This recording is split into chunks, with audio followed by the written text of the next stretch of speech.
Welcome back to Eurotox friends. આજે આપણે વાત કરીશું પેશાબની થેલીના કેન્સર એટલે કે બ્લેડર કેન્સર વિશે.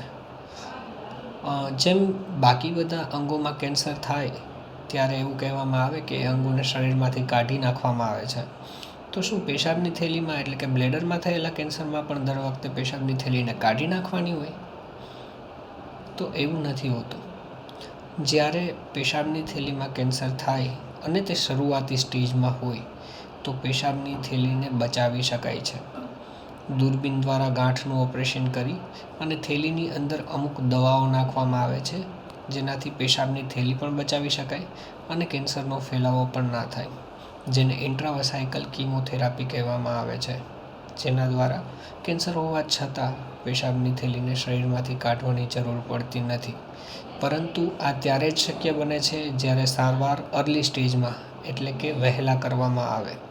તો ખબર કેવી રીતે પડશે કે પેશાબની થેલીમાં કેન્સરની શક્યતા છે?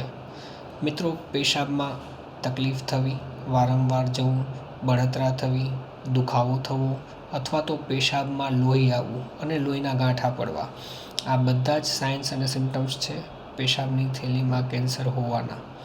જો આમાંથી કંઈ પણ હોય તો તરત જ તમારા નજદીકી યુરોલોજિસ્ટને સંપર્ક કરો અને પ્રોપર સારવાર લો.